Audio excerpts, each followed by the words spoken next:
Welcome to today's edition of the 2025 Rome and Floyd County High School Football Preview Show Series, presented by Advent Health Redmond. WLAQ Sports sits down with each area head coach to discuss the upcoming season. Here are your hosts, Matt Davis and Ian Griffin.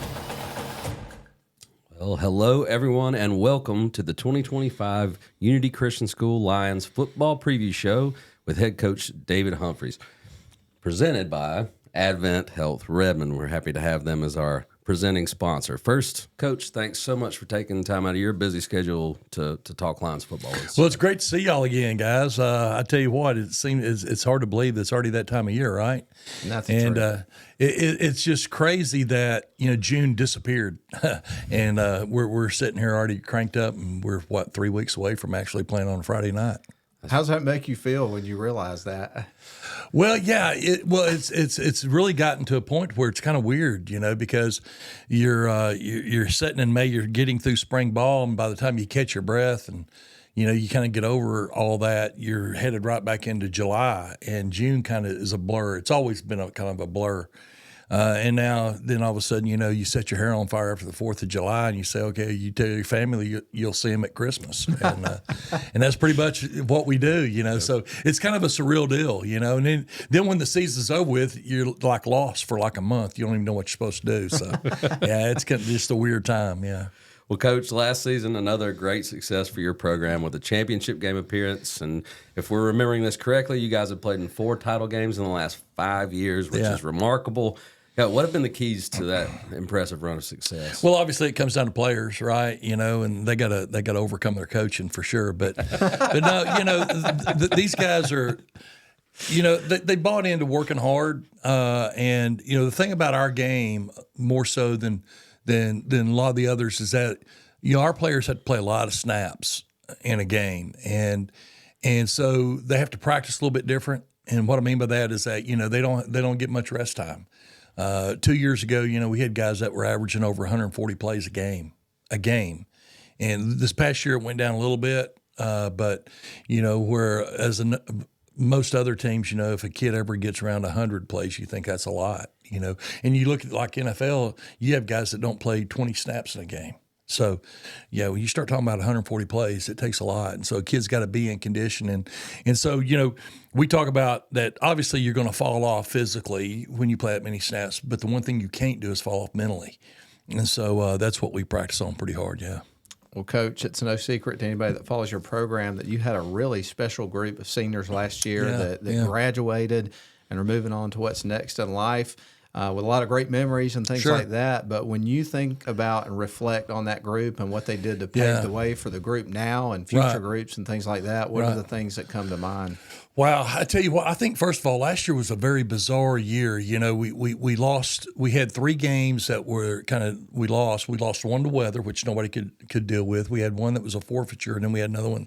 Team just dropped, and so our guys went through like 5 weeks without a game really. And all of a sudden we jump in, and the team that beat us in the championship was Pinecrest. Well, that was kind of the first game back that we had all of our players, and it was their 6th game and our 2nd game, and we played like our 2nd game. They played like 6, and they beat us unconscious at Coosa that night. And then, then we got, at the end of the season, we got really sick. It was crazy. We had flu that came in on us, and for a month, and I know in the night of the championship, we had 6 guys, that was battling flu, and you could see it, the turn made in the third quarter, gas just kind of ran out of the tank. That's all excuses. But I say all that to say, to answer your question, is that these guys were really mentally tough, and they dealt with a lot of adversity, mental adversity, not physical adversity, mental adversity. And, the one thing that coaches like is routine. You get into a routine, a Monday's a Monday's, Tuesday's a Tuesday, and all of a sudden, we found ourselves there for a month. I remember we finally took a team bowling on a Friday night just to go do something competitive, and just trying to break up the monotony of practicing. So they had to deal with a lot there. They had a lot of success. They were frustrated at times because they wanted to put that back on the table, and they just couldn't because of the circumstance. But I'll always remember them for dealing with all the adversity. Yeah. Awesome. That's awesome, Coach. Now, for our listeners and viewers who are not familiar with 9-man football, they need to get out, first of all, and see this Unity team play, and they can do that. Y'all are back at Coosa Yeah, this we're season. back at Coosa, absolutely, yeah. I tell you, hats off to Floyd County, or not Rome, but Floyd County Board of Education and Coosa and Joey Mathis, AED out there, and it's been a great relationship, yeah. That's awesome. Can you highlight some of the differences for those who aren't familiar with 9-man football? Yeah, so I guess the first thing you could say is that the field is the same, unlike it was in 8-man. 8-man was a little smaller. But in 9-man, basically you've eliminated both offensive tackles. So that's the best way to look on an offensive standpoint. From a defensive standpoint, I guess what you could say is that you lose a defensive lineman and probably like a linebacker DB type. So 7-on-7 that you might see during the summer would look very familiar to you because we have the same eligible receivers and stuff. But the problem that you get into is the line of scrimmage. And in our game, the edge, and what I mean by that is the end man on the typical line of scrimmage, is usually the tackle position. Ours is the guard position. So it just puts the defender that much closer to the quarterback so you don't have as much time to get rid of the ball. Quarterback gets hit a lot in our game. And that's what, we focus on is hitting quarterbacks a lot and not always sacking them, just making sure we're hitting them. So that's it. So, then with that, because you got two less players, you've got to be great tacklers. We tackle every single day that we're on the field, we tackle. And most of the time, we're tackling live. Now, we don't do it live the whole time because we've got 27 players. We'd all be in the hospital. But, what we do have is, we do 15 minutes every single day of nothing but open field tackling because if you come to our game, it's going to be one-on-one tackling somebody or the band plays. So we've got Coach Humphreys with us, head coach of the Unity Christian School Lions, getting ready for their season. And, of course, describing the different type of football that you guys play, and I know you've been there for several years now, but I would imagine, since you've coached at just about every level there is of football, including pro and arena league football and college and, other high school levels and things of that nature, that you probably had to adapt your process and the way you approach coaching these kids and your style and tailor that to this league. So what did that process look like for you, or is it still a process that you're doing? No, but it was that's a great question because, like I said, we're creatures of habit. If I pull out my practice schedule from my time at Rome and the one that I have today, they would look very similar. The difference is that, like, for instance, offensive group, when you teach offensive fundamentals at Rome, it was 30 minutes. Well, my first year at Unity, we had 4 offensive linemen. Well, within 5 minutes, I got ambulances coming because these guys are pushing a 2-man sled and there's only 4 of them. So there's no rest, right? And so all of a sudden I went back. I said, I got to adjust practice schedule. And so your practices do have to be different with that in mind because even though our numbers are a lot higher than they are now, I mean, my first practice at Unity, we had 8 players. We were there yesterday with 27. So with that, you can do more, obviously, with practice. But, yeah, we do our group time, we've had to eliminate that. We probably do more team time. And the reason we have to do more team time, which I was always an anti-team guy, on the 11-man field because I was a fundamental guy. I wanted to get the fundamentals right. But it's really hard with our numbers to get the look right. And so in order to get the look right, you got to have everybody. Like, for instance, our quarterback and running backs, we've got 2 quarterbacks. And we have 2 running backs. Well, who can service who? I mean, there's 4 of them. I mean, so in order for them to get the right look, you've got to get other people involved. So we have to do a little bit more team-oriented stuff, even though we're focusing on individual positions, but we've got to bring everybody together just to get the service in.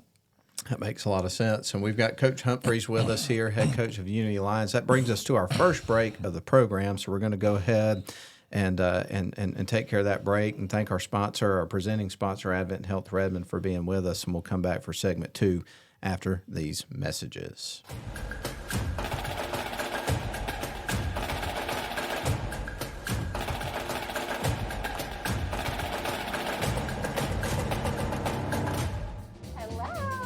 When you're smiling, when you're smiling, and the whole world smiles with you. When you're crying, you bring on the rain. Stop your sighing, won't to be happy again. When you're smiling, keep on smiling, and the world will. Never, ever stop reaching for what makes you feel whole. Advent Health. Feel whole. Looking for an affordable, convenient way to jumpstart your career? At Georgia Northwestern Technical College, we make education work for you. With hands-on training, many tuition-free programs through the Hope Career Grant, plus a 99% job placement rate means you'll be ready to fill in-demand jobs. Don't wait. Get the skills you need for the job you want. Visit gntc.edu today and start building your future.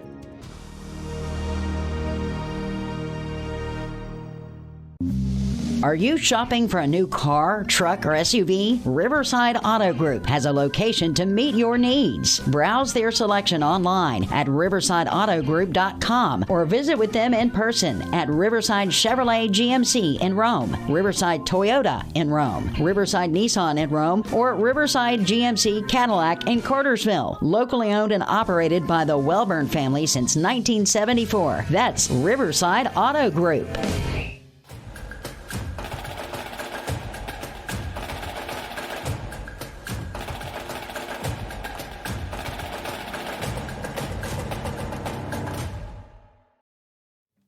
And we welcome you back to this episode of the 2025 Unity Christian School Lions Football Preview Show. We're joined by head coach David Humphreys, who's with us here in the studio right now. We're just going to go ahead and jump back into our conversation. By the way, this show is presented by Advent Health Redmond. And, Coach, we'll just jump back in. But let's talk a little bit about your process, how you approach the off season. What does that look like basically from when the season ends? And you mentioned that you get a little bit of a break, but then it's just back to the grindstone. What does that look like for you in terms of how you approach, continuing to build your program? Sure. Well, I think the first obstacle that we have, I guess it's really not an obstacle, but we share athletes, obviously. So, a large portion of our players will go play basketball and baseball. But at Unity, we're allowed really 3 days of lifting a week because of scheduling. And so Barry Alford, who is one of our coaches, who has a lot to do with the CrossFit there at Unity, kind of oversees the instruction. It's kind of my program. It's stuff that we've used over the years. And so I try to get in there 2 times a week, unless Barry's going to miss. And so we lift, and my whole philosophy in the off season is to grow, not worried about conditioning. We do very limited footwork stuff. We want to grow and get bigger, faster. And so that's what we do. And then we start changing our focus mid-June and start doing a little bit more of the footwork stuff. But really, with me, it's just all about getting them as strong as we possibly can. And we've seen some massive improvements over the 4 years, but from last year to this year, it's really been impressive as far as our strength gains. And so that's kind of it. We stay, we can't do as much in the summer as a lot of the other teams do just because of our numbers. Kids are always wanting to go throw 7-on-7 and stuff. But if we have 2 guys gone, that's catastrophic for us. Because if we showed up, we'd only show up with like 10 or 12 kids. So we can't do a whole lot of that. We do get out on the field and we try to do a little bit of work late June. But we just know that we're going to put the time in on the field kind of once we get there in July, like we are right now. Well, you mentioned your strength and conditioning coordinator, but I'd like to dive into your staff a little bit more. So tell us about the guys that are helping you out there on the field. Well, Barry's been with me for 5 years now, and he owns Service Master and just does a great job. And then Jeff Giddens. Jeff has also been with me for 5 years. His sons have played there, and he coaches receivers and DBs, does a great job. Russ Dyer's the AD, and Russ really focuses a little bit more on the middle school side and all the organizational stuff that we have to do. Comes out and helps, obviously, on the field when he can, but he's just there more now in a service role position. Bringing on a new guy, a guy you'd be familiar with, Phil Wood. Phil Wood has just retired out of coaching. Phil was with me on the original staff, and then he went off and was a principal for 3 years. He's come back, and he'll be coaching the receiver or the quarterbacks. and be co-offense coordinator. Trying to get him schooled up on that right now, letting him take some of that over maybe mid-season with the coordinator. And then, we're adding a guy. It's kind of funny. I get a phone call, hey, we just hired a guy from Arkansas Tech, and I played at Arkansas Tech. He played at Arkansas Tech, and Mark Ellison. And so Mark's coming on new to the staff. He's coming as, I guess, a spiritual life coach there at Unity, and he's going to be helping with the offensive line. Nate King, who has been there probably 4 years, his son plays with us. He worked at the middle school, kind of followed his son up, coaches some linebackers and stuff with us, and does a great job. And then Dan Faring, who is brand new, he played at Liberty. His son will be playing for us. He's a wide receiver at Liberty, and so he's coming on and helping as well. And so we're really excited about having him and another guy just that's had experience, And I always say, the thing about a guy who's played the game, it's not that they know a whole lot about football. I don't believe that. A guy that's played the game. But what I do know that they know is they understand what a player is going through at practice. And that makes all the difference in the world. A person that's never really played the game don't understand when it's hot and you've had your tail chewed for 30 straight minutes, that there's some anxiety there. So that's why I like. You might can imagine a little bit though. Yeah.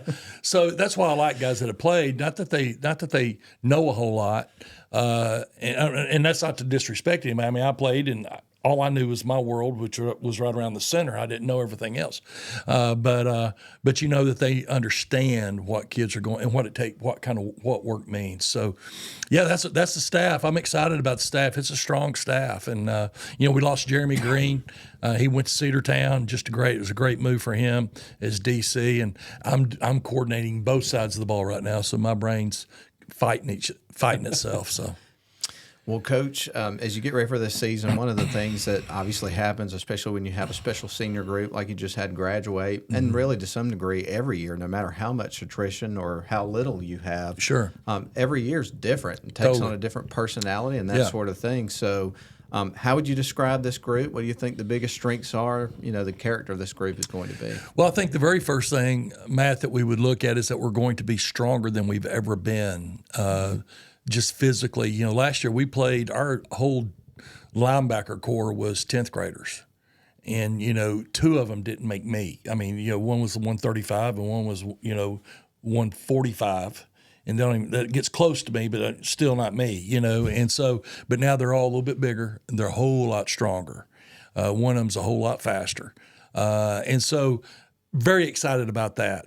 I will say that we have three great leaders for sure. Elliot Whiteside, who is Evan's brother, we're doing testing right now. We do a thing called the Iron Line. It's 10 tests that we do, and we have an Iron Line that wins it at the end, so they get point values. He just became a 1,100-pound club yesterday. That's probably the first one we've had at Unity get to 1,100 pounds in the bench squat and power clean. And so that was a big deal. So he's probably the best lineman in the state, played for me anywhere I've coached. He's a dang good player. Davis Blankenship. Davis is another lineman that has just been phenomenal, and we expect big things out of him. And then Dreo Sawyer, who is a kid from the Bahamas that's been with us for a long time, that's really, really turned the corner, gotten a whole lot stronger from last year. And we're expecting really big things out of him, plays wide receiver and DB. So those are the three guys looking at them that are seniors. But we have a couple of linebackers, William Wilson, who's our Mike, and then Cooper Mathis, who's our Will. Both those guys played for me last, and those are the two guys I told you, if you put them both together, they wouldn't make me. That may be talking about the size of my shadow, but anyhow, these guys are dang good football players, and they're very savvy about the game, and so we're really excited about them because last year when I was looking at them as being 10th graders and weighing 135 pounds, I'm like, oh, they're going to endure, and yes, and the thing that they do is great field open tackling. So now you add 50 pounds of strength on them across the board on everything. Now they become a lot more impactful. And then we've got other guys. We got Isaiah Giddens, a receiver who's back, probably looking as good as he's looked. He'll be a deep threat for us for sure. We probably got, this year we'll have probably 5 guys that can catch the football and stretch defenses, where my first year we had 1. And the big question is, and the big question mark is the quarterback position. And we have a kid that we're excited about, but guess what? He's not been hit in the face and been having to figure it out the next play. And so until Miles Schwartz is his name, until Miles gets in there and gets some bullets shot at him, we just don't know. We have a great expectation, and I believe that he'll be able to handle the job. I know mentally he definitely can. He's got a great arm. It's a young arm, but it's a great arm. He throws a very nice deep ball. The one thing I always said about Evan Whiteside, who graduated last year, is that he just threw such a catchable ball down the field. You threw anything over about 35, 40 yards, guys love catching his balls. Well, Miles throws the same type of ball, maybe even a little tighter ball. So we're excited about him, but once again, we just don't know yet until he gets in the games and deals with the coaching and the madness of a football game. And that's the unknown. So we feel like we're probably more talented now than we've ever been since I've been there, except for one position, and that's the quarterback position. Pretty important position. So earlier when you were talking about some of your leaders, a couple that you mentioned, Elliott Whiteside, Davis Blankenship, and then, of course, your quarterback that you lost from last year. They all 3 came out here to the radio station when you guys were getting ready for the championship game last year. And one of the things that just really struck me about that, talking about their leadership, is how comfortable they were as young people in that situation and how they conducted themselves in the studio and answering questions, totally at ease and well, mature beyond their years was my impression in that situation. Yeah, and I will say this. I think that one of the things behind that is that we give our guys a lot of freedom to be leaders. We push them to lead. We want them to lead. We let them be leaders. If we have to pull them back, we'll pull them back. But we want them to, and that's one thing that I just think that's important. I think the best football teams, in looking back over my years, the best football teams that I've coached were really team led. They were team led. It meant something to the team. When the team leader spoke, they responded. It wasn't always the coach, dragging them along or kicking them in the tail. It was the leaders, and so that's what we've had there now for really 3 years. We've had leaders on the team that hold people accountable. And when we do that, then that's a great thing. A lot of problems are taken care of before they ever become a problem because you got leaders there. And so those guys do that. We're going to take another break. We'll come back. We got one more segment and enjoying our conversation here with Coach David Humphreys, head coach of the Unity Christian School Lions, getting ready to embark on their 2025 campaign. Most wonderful time of the year is almost here. That's right. We're going to take a break. We'll be right back.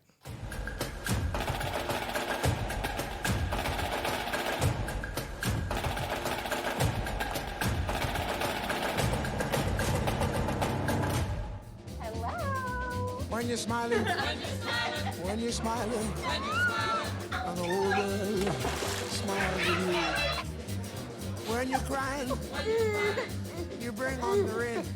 Stop your sighing. Won't you be happy again? When you're smiling, keep on smiling, and the whole world. Never, ever stop reaching for what makes you feel whole. Advent Health. Feel whole. Looking for an affordable, convenient way to jumpstart your career? At Georgia Northwestern Technical College, we make education work for you. With hands-on training, many tuition-free programs through the Hope Career Grant, plus a 99% job placement rate means you'll be ready to fill in-demand jobs. Don't wait. Get the skills you need for the job you want. Visit gntc.edu today and start building your future.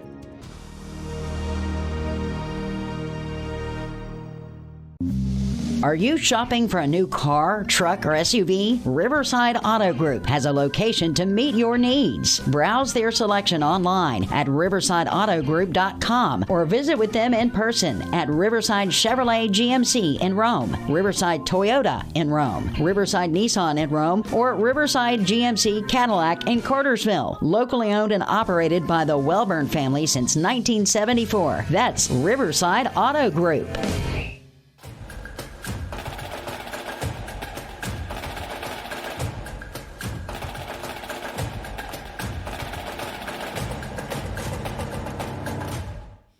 Hello, everyone, and welcome back to the Unity Christian School Lions football preview show presented by Advent Health Redmond with Lions head coach David Humphreys. And, Coach, we're going to dive in and talk about your dudes a little bit. We did a little bit of that in the last segment, but Sure. Let's start with this offense. Tell us what we can expect from the Lions when the ball's in your hands. I've got no idea. We've got a brand new quarterback. No, I tell you, we have an offensive line that we're pretty comfortable with, with like we talked about with Elliott Whiteside, Davis Blankenship, and Landon Groover, who played for us last year as well. Running back, in our game, our running back that's back there with the quarterback is kind of a glorified guard. He catches the ball well, he runs well, but just because of the nature of the game, that position's a little different. That's Tate Beasley, and he played for us last year. The true running back is what we call a slot back, and that would be Tyler Ford. He's grown about 3 inches, and he's one of those guys whose strength has really gone through. Tyler does not have a clue how good he could be. If he would wake up and look at himself in the mirror, he could learn that the future is very bright if he wants it to be. So we're expecting big things out of him carrying the ball.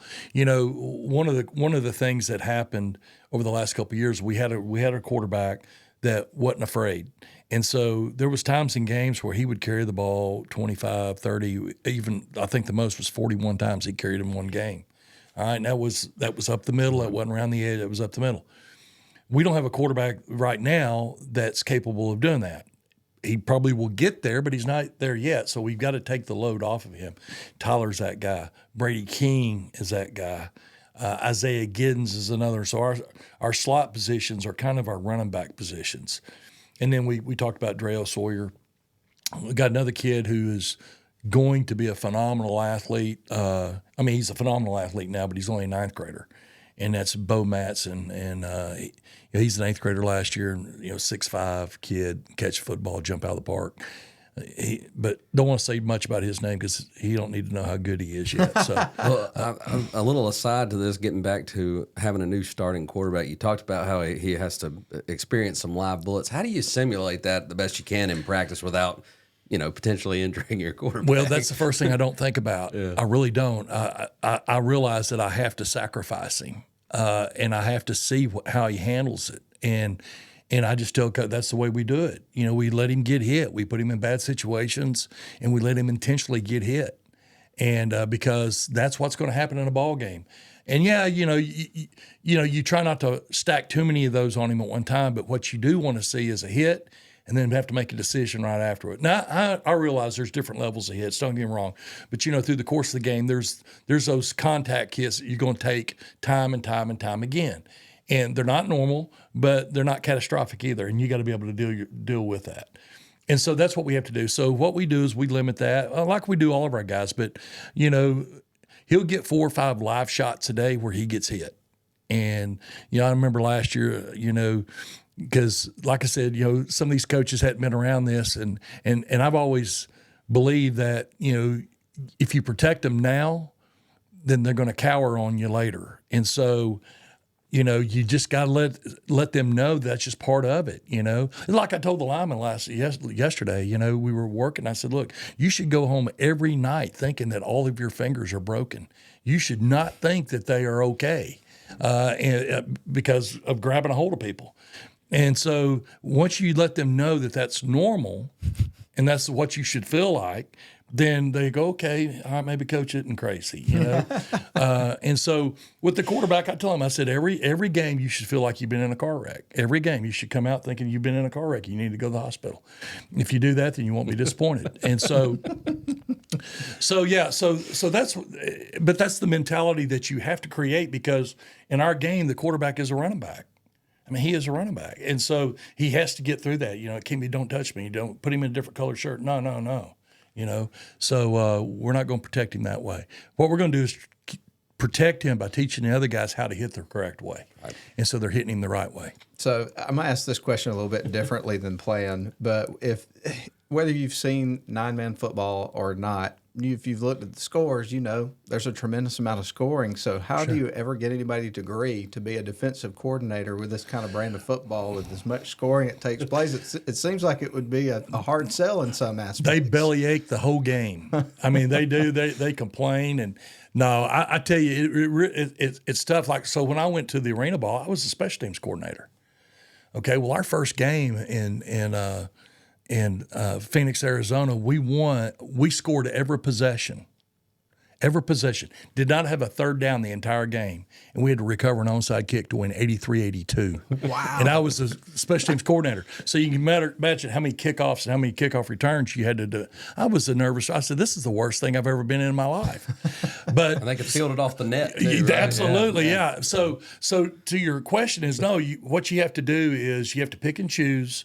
And you got to know that, hey, I try to tell the guys, look, man, sometimes the 6-yard gain's okay because we're keeping them from some other gain, and we have to be realistic about that and know that sometimes guys are going to break free. They're going to get some extra yards. The big deal is that's what we tackle every day because most of the time it's one man on one man making a tackle. And if they can do that, or at least grab a hold and hang on, be drugged far enough, then we'll have somebody there to help them out. And that's a huge, that's a different approach than what you hear from a lot of coaches. And you see it in first and second games of the season. They try to take it easy and limit injuries. And then the tackling is atrocious the first few weeks. That's right. Well, I'm going to tell you what, I've seen more injuries because people haven't practiced haven't tackled live in practice than ever because people have backed off in practice. Because not only do you have to know how to take, you got to know how to give a hit. I can't tell you how many young kids I've had knock shoulders down or hurt necks because they come up, the first thing they do, they duck their head and they jerk. Because it's the natural thing to do, right? It's not natural to hit somebody with your face. But you have to teach them that. And you can only do that by doing it. If you talk about it, guess what? That ain't doing it. Yeah. So that's why we do it. And, I will say this to your question about defense. I think the worst thing in our game is a slow bleed. Just score on the first play and give me the ball back, okay? or let me get you 3 and out and we're good to go. But we don't need no 10-play drives and then us make you kick it and all of a sudden we're on the 5-yard line. No, just score and let us get the ball back. Well, with all that established, how's the defensive side of the ball shaping up for you? Well, the defense right now with the players that we have is in the best shape of anybody. We've got everybody returning, coming back. Yeah, we have a couple of guys that we have to kind of fit in, but the positions that they naturally kind of fit into those positions. Now, the question is, will they handle the hits, and will they handle the anxiety of being out there in that space by themselves? That's a whole different world. I never had to play in space like that. I was a lineman, right? But all of a sudden you get out there and you're an outside linebacker in our game, and you're sitting there with a guy who's faster than you, and he's got 30 yards. There's some anxiety built up, so you have to really lean on your fundamentals to know where he's going to go or where he's not going to go. And so on defense, we have I think it's obviously the 2 linemen. You have Elliott Whiteside, you have Davis, but you also have a guy by the name of Joel Sims we have not talked about. Joel started coming on last year. He's got a huge motor. He's very dangerous at practice because he don't understand a whistle or stop. He only played, I think last year was his first year. So, he stopped. If I ever ran scout team quarterback, he'd step on my foot. He'd run by me and hit. I mean, he just didn't know. He don't know how to stop, but he's got a great motor. We're expecting big things out of him. Landon Groover's another kid that we hope this year can play both sides of the ball and give us a lot of meaningful snaps. But really and truly, the guy who's going to run it all is going to be William Wilson. And William is the kid that, 2 years ago as a ninth grader, had 17 tackles in the state championship game, and as a kid, he's the only kid I've ever had that's ever really dropped his 40 time significantly. Usually kids can drop them a little bit, but, I always tell the story about him as a 10th grader, he ran the 40 and ran like a 5.2 and got mad and hit the ground, broke his hand. We lost him for 3 games. And I said, son, you don't have the right to be mad because you're not fast. You're not even fast enough to even be mad, and you're way too slow to even be mad. But now the kid just ran a 4.6. Never seen it. But the big thing is at Berry, he did a broad jump at 9'10", which is phenomenal. So that's a kid that has got a ton of talent, and we're just waiting. We think this year will be the year that mentally he will see the game a whole lot better. And then, of course, Cooper Mathis, maybe one of the angriest guys you've ever been around on the football field, and does a great job of just tackling trash. He's that guy that just hangs out, and he'll make the tackle for you. And then, of course, our DBs are the guys that have been there, Dreo Sawyer, Isaiah Giddens, who's a lockdown guy. He was the one guy that gave our guys the confidence 2 years ago to win state championship, had a couple big breakups and stuff early in the game on a senior receiver.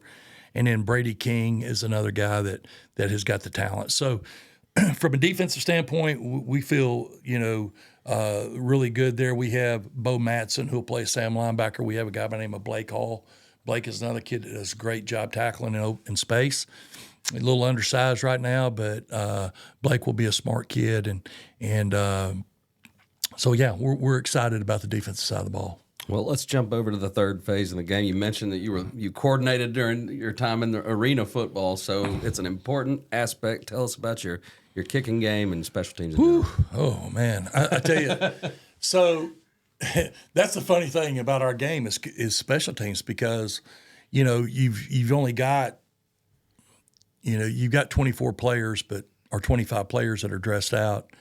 And probably at any given time, you probably only have access really to maybe 16 or 17 that can play those positions. So that's a very fluid thing. So in my mind, what we do is we try not to let that hurt us. I mean, we practice it every single day. We have punters, we cover, and all that stuff, but we don't take a whole lot of chances on the special team side, just because, we really have a problem. So, like, one thing that I have to pay attention to is footballs on the field. How much is a kid running? And so, for instance, if we have a kid that's played DB and then turns around and catches a 60-yard pass, scores a touchdown, and all of a sudden now he's got to do a 70-yard sprint on kickoff. Okay, that's a lot in a short period of time. So it may be that we have to try to survive. So you'll see a lot of squib kicks, and I'm not a big believer in kicking deep, because if you kick it deep, you got to cover it all the way. But we have a kid and they get mad because their legs are close, but they're not quite there. And I'm like, if you can't kick it through the uprights, man, we ain't kicking it deep, just because we can't cover it, And matter of fact, I'm a little nervous because of our punters. I'm afraid our punters are going to outkick our coverage right now, just because they've got some live legs. Tate Beasley's a punter, and so is Isaiah Giddens. They're both punters, and they can hammer the ball. Now, they'll also shank them every now and then, but, boy, they will hammer them. And I don't know if we can cover them the right way if they, kicking them 60-plus. So, special teams wise, we every day, and of course that was kind of our calling card whenever I was at Rome, was our special teams. But we had to just take on a little bit different attitude with it. There's times in which we have one coach that has the depth chart. When guys come off, we know who we can plug in and who we can give a break to, and where we have to kick the ball or what we have to do, to change things up, maybe not to give people. We're not taking breaks. We're just trying to be smart.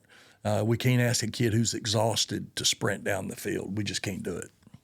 Well, Coach, one final question, then we'll let you go, because we know you got a lot of stuff going on getting ready for the season. But, of course, anybody that knows you knows that you're a man of very, very deep faith. Yep.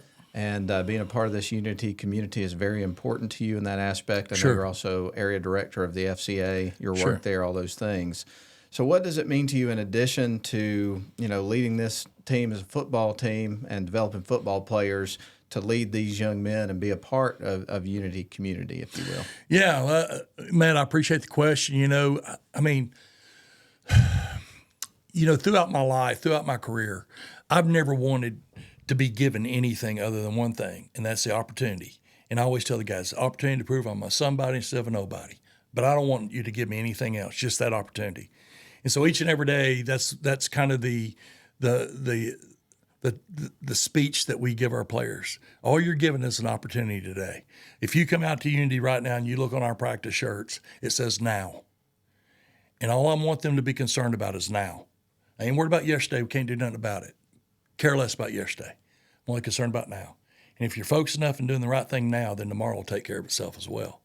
So I say all that to say because my my life verse, you've heard this, Proverbs 22:6, train a child in the way he should go. When he grows old, he will not depart.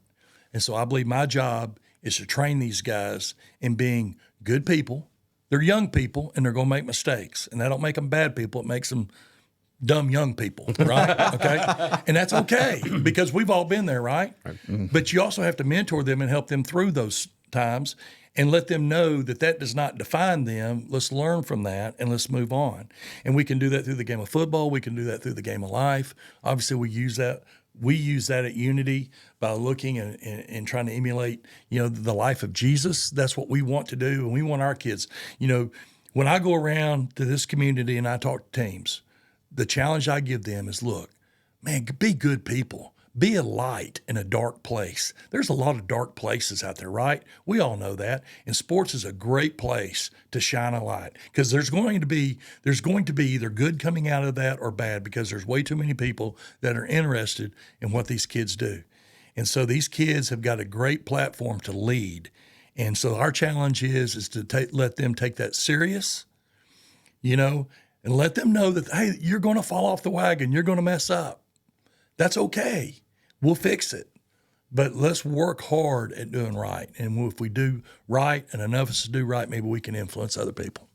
Well, Coach, I think I speak for both of us and everybody watching and whatnot, that Unity is very lucky to have you. Our community is lucky to have you. And we appreciate having some time with you. It's always a pleasure to talk to you. Well, guys, it's awesome. Good to see everybody and just kind of talking about some of the old days. So thank you. You're welcome. Thank you.